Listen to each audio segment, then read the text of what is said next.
Welcome to మన Bommarillu. Upcoming రివ్యూలోకి వెళ్ళిపోదాం. గగన్లా ఉన్న ఆకాష్ భూమిని ఒప్పిస్తూ ఉంటారు. చూడండి భూమి గారు, మీరు చాలా బాగా నాట్యం చేస్తున్నారు. ఖచ్చితంగా నాతో మీరు పార్ట్నర్గా డ్యాన్స్ వేస్తేనే ఇప్పుడు మీరు చెప్పిన వర్క్ని నేను ఫినిష్ చేస్తాను అనగానే, వర్క్ కాదు ఆకాష్ గారు, బంధం, మీతో పాటు మాకున్న బంధం అనగానే, చూడండి ఇవన్నీ కాదు, నాతో చేస్తున్న డాన్స్ పార్ట్నర్ మీ వల్ల వెళ్ళిపోయింది. ఇక అంతర్జాతీయ అంటే నేషనల్లో నేను డాన్స్ వెయ్యాలంటే నా పక్క పార్ట్నర్ కావాలి. మీరు భరతనాట్యంలో ప్రావీణ్యం సంపాదించినట్టున్నారు. అందుకే మీ డాన్స్కి నేను ముగ్ధున్నైపోయాను. నిజం చెప్పాలంటే ఫిదా అయిపోయాను. మీ గగన్ గారు చాలా అంటే చాలా లక్కీ ఫెలో అని అంటారు. గగన్ బావా, కావాలని ఇలా మాట్లాడుతున్నావు. నిజం చెప్పాలంటే నేను డ్యాన్స్ వేసిందే మీకోసం. మీరు గగన లేకపోతే ఆకాశ అన్నందుకు. మీరు ఎందుకు ఇలా ఇక్కడ ఉన్నారు అన్నది తర్వాత సంగతి. ఇప్పుడు మీరు నా గగన్ బావా అన్న సంగతి నాకు అర్థమైపోయింది అని చెప్పి మనసులో అనుకుంటూ, అలా అయితే మా అత్తయ్య హాస్పిటల్లో ఉన్నారు, మీరే గగన్ అని చెప్పి తనని ఒప్పించాలి, తనని బ్రతికించాలి అని అంటుంది. సరే, మీరు నాతో పార్ట్నర్గా డాన్స్ వేయడం కోసం ఒప్పుకున్నారు, నేను ఒప్పుకుంటాను, పదండి హాస్పిటల్కి అని చెప్పి ఇక గగన్లా ఉన్న ఆకాష్ భూమి ఇద్దరు హాస్పిటల్కి చేరుకుంటారు. ఇది ఇలా ఉండగా శారద ఆలోచిస్తూ ఉంటుంది. నాన్న, గగన్, నువ్వు లేని ఈ లోకంలో నేను ఉండలేను. అందుకే నేను ఈ లెటర్ రాసి భూమికి క్షమాపణ చెప్పి, అలాగే ఆయనకి క్షమాపణ చెప్పి పూరిని జాగ్రత్తగా చూసుకోమని వెళ్ళిపోతున్నాను. నా కన్నబిడ్డ లేడీ అన్న సంగతి నేను ఎప్పటికీ గుర్తుపెట్టుకోను. నా కన్నబిడ్డ ఉన్నప్పుడే నేను చనిపోతున్నానన్న నా మనసులో భావన ఇందులో రాస్తున్నాను అని చెప్పి లెటర్ రాసి శారద ఇక చనిపోవడానికి వెళ్ళిపోతుంది. హాస్పిటల్కి వచ్చిన భూమి గగన్కి ఇక నర్స్ లెటర్ ఇవ్వడంతో హుటాహుటిన శారదని వెతుకుతూ ఇక ఒక కొండ అంచు చివరికి చేరుకుంటారు.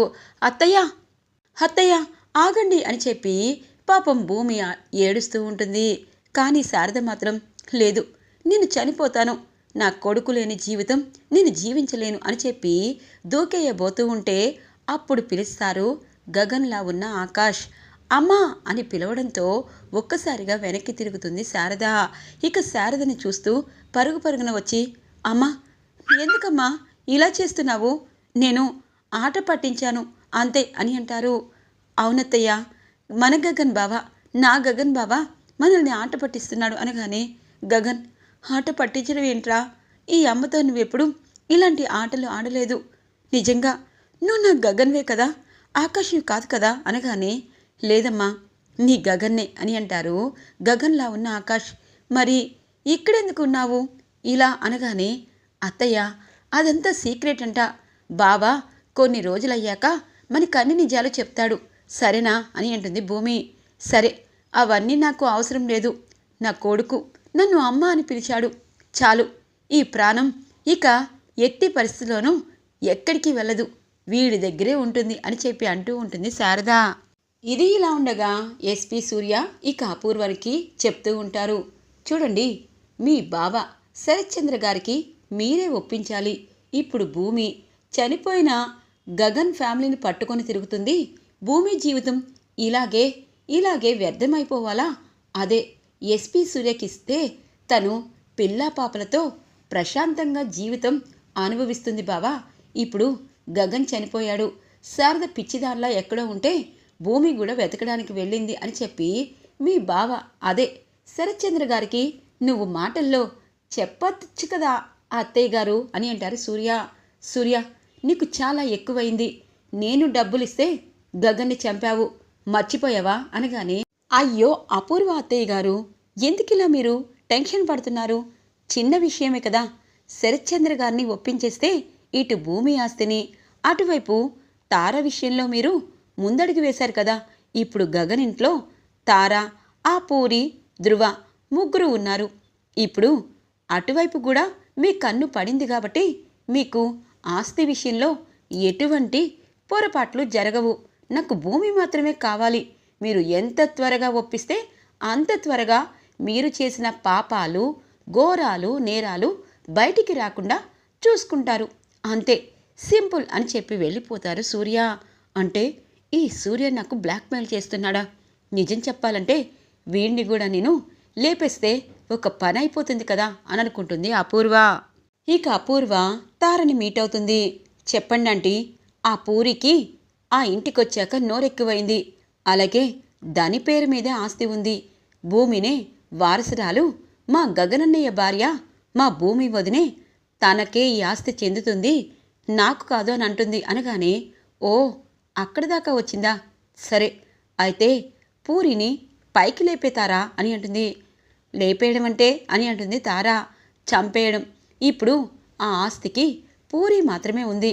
భూమి ఆస్తి విషయంలో ఎప్పుడు ఎటువంటి గొడవలు నాతో చేయలేదు. తన అమ్మ ఆస్తినే తను అడగదు, పక్కన పెట్టేస్తుంది. కానీ మా బావ తనకి రాశాడు అంతే. ఇప్పుడు పూరి గగన ఆస్తిని అస్సలు కోరుకోదు. అందుకే పూరి చచ్చిపోయిందనుకో, ఏకంగా నువ్వు అలాగే మీ అన్నయ్య ఆ ఆస్తికి వారసులవుతారు. ముందు దాన్ని విషం పెట్టి చంపేసే అనగానే, మంచి ఐడియా, ఎందుకంటే దానికి నోరొస్తుంది. ఇప్పుడు వాళ్ళ ఇంట్లోనే ఉంటున్నాం కాబట్టి ఖచ్చితంగా అది ఎంతకైనా తెగిస్తుంది. సరే ఆంటీ, ఆ పనే చేస్తాను. నిజం చెప్పాలంటే గగన్ని కోరుకున్నా గగన్ వెనుకాల ఆస్తి చాలా పెద్దది. గగన్కున్న పేరు ఇంత అంత కాదు అని చెప్పి అక్కడి నుండి తార ఇంటికి బయలుదేరుతుంది. ఇక తార డిన్నర్లో ఇక మొత్తం విషం కలుపుతుంది. ఇటువైపు పూరి పాపం ఆకలేస్తూ ఉంటే, ఇక తనకి తెలిసిన ఆయిల్లే కాబట్టి అమ్మ మామిడికాయ పచ్చడి, అన్ని పచ్చళ్ళు చేసి పెట్టింది. అమ్మ, నువ్వెక్కడ ఉన్నా ప్రశాంతంగా ఉండాలి. అలాగే ఈ ఆస్తి విషయంలో తార ఎన్ని కుట్రలైనా చేస్తుంది, అందుకే జాగ్రత్తగా ఉంటానమ్మా అని చెప్పి పాపం పూరి భోజనం పెట్టుకొని అన్నం కలపబోతూ ఉంటుంది. ఇంతలో ధృవ వచ్చి, ఏ భోజనం భర్తకు పెట్టకుండా భార్య తినేస్తుందా, నాకివ్వు అనగానే, హలో అన్నయ్య, తిన్నేలే, దాని ఇల్లే కదా అనగానే, లేదండి, నేను ఆమ్లెట్ తీసుకొస్తాను, మీరు తింటూ ఉండండి, నేను మళ్ళీ తింటాను అని అంటుంది పూరి. ఇదేంటి, ఇది చావాలని చెప్పి అన్నంలో విషం కలిపాను. అన్నయ్య, నీకు నేను వంట చేస్తాలే, అలాగే ఆన్లైన్లో ఆర్డర్ పెట్టాను అని అంటుంది తారా. ఎందుకమ్మా, ఈరోజు నాకు ఏదోలా ఉంది, ఇంటి భోజనమే తింటాను. పూరి, వెళ్ళి ఆమ్లెట్ తీసుకురా అని అంటారు. సరేనండి అని చెప్పి పాపం పూరి లోపలికి వెళ్తుంది. ఇటు తారా, అన్నయ్య, ఆ అన్నం తినద్దు, నేను తర్వాత చెప్తాలే, అదే తిన్ని అని చెప్పి తీసుకుని వెళ్ళిపోతుంది తారా. ఇక పూరి ఆమ్లెట్ వేసుకొని బయటికి వచ్చేసరికి అక్కడ ధృవ కనిపించడు.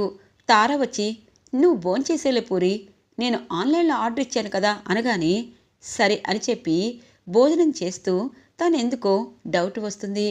ఎప్పుడు నన్ను తిడుతూ ఏదో ఒక మాటనే తార ఇంత కూలుగా ఉందేంటి అని చెప్పి ఆ అన్నం మొత్తం పడేసేసి తను వేసుకున్న ఆమ్లెట్ తిని నిద్రపోతుంది. ఇంకాసేపట్లో దాని చావు కేక మొదలవుతుంది అని అనుకుంటుంది తారా. ఇది ఇలా ఉండగా గగన్, భూమి అలాగే శారద రూమ్కి వస్తారు. ఇక నా పని అనగానే, అయ్యో గగన్ బావా, మీ పని అప్పుడే ఎలా అవుతుంది? మీరు నేషనల్లో డాన్స్ వేయబోతున్నారు, నేను కూడా మీతో పాటు వేయబోతున్నాను, అది గుర్తుపెట్టుకోండి, నేను చెప్పినట్టు మీరు చేస్తేనే అనగానే, ఏంటమ్మా గగన్ ఏమి వినాలి అని అంటుంది. అదేం లేదమ్మా, ఇప్పుడు మనం హైదరాబాద్ వెళ్ళాలి అంతే కదా అని అంటారు. అవును గగన్ బావా, హైదరాబాద్ వెళ్ళి కొంతమంది అంతు చూడాలి అని అంటుంది. ఎవరంతు? నేను కేవలం రాక్ స్టార్ని అని అంటారు. నాకు తెలుసు అని చెప్పి అంటుంది భూమి. ఇక ముగ్గురు కలిపి హైదరాబాద్ చేరుకుంటారు. భూమి, గగన్, శారద. ఇక ముగ్గురు కలిసి శారద ఇంటికి వస్తూ ఉంటే గగన్ కొత్తగా చూస్తాడు. ఇక శారద అనుకుంటుంది, గగన్కి ఏమైందో ఏమో అని చెప్పి అనుకుంటూ ఉండగా ఇటువైపు పూరి చచ్చిపోయిందేమోనని ఫీల్ అయ్యి, అన్నయ్య పూరి ఏంటి ఇంకా నిద్రపోవడానికి రాలేదు అనగానే, బయట ఎక్కడో ఉందేమో చూడమ్మా, అన్నయ్య అమ్మ భూమి అని కలవరిస్తుంది అని చెప్పి అంటూ ఉండగానే, ఇంకేం కలవరిస్తుంది, ఈ పాటికి పైకే పోయి ఉంటుంది అని మొత్తం వెతికేసరికి అక్కడ పూరి కనిపిస్తుంది. పూరి, ఎక్కడున్నావేంటి అనగానే, ఇది మా ఇల్లే కదా, ఎక్కడైనా ఉంటాను అనగానే, ఏంటే నేను పెట్టిన విషమన్నం తినలేదా అనగానే, నాకు తెలుస్తారా, నువ్వు విషం కలిపావని ఆ భోజనం బయట పడేశానని నీకు తెలీదు. నీకు ఎంత ధైర్యం, నన్ను చంపాలనుకుంటావా? నీకు నేనేం అన్యాయం చేశాను అనగానే, అన్యాయం గురించి మీరు మాట్లాడతారా? ఇప్పుడు చెప్తున్నాను, ఈ ఇంటి నుండి నిన్ను గెంటేస్తేనే అప్పుడు రోడ్డును పట్టుకుని ఏలాడతావు అనగానే, ఎందుకు వేలాడతాను? నాకు మీ అన్నయ్య తాలిబొట్టు కట్టాడు అనగానే, అవునా, ఆ తాలిబొట్టుతో కోర్టుకు వెళ్ళు అని చెప్పి తన జుట్టు పట్టుకుని బయటికి గెంటేయబోతూ ఉండగా కరెక్ట్గా గగన్ అడ్డుపడతాడు. డోర్ తీయగానే గగన్ కరెక్ట్గా పూరిని పట్టుకుంటారు. ఒక్కసారిగా పూరి షాక్ అవుతుంది. అన్నయ్య అనగానే, గగన్ గారు మీరా అని అంటుంది. ఇంతలో ధ్రువ కూడా వచ్చి షాక్ అవుతారు. చూడుతారా, గగన్ బావ చనిపోలేదు, బ్రతికే ఉన్నారు, పక్కకి తప్పుకోండి, అయినా మీరేంటిక్కడ అని అంటుంది. అంటే ఎవరూ లేరు కదా, పూరికి తోడుగా ఉన్నాము అని చెప్పి అంటుంది.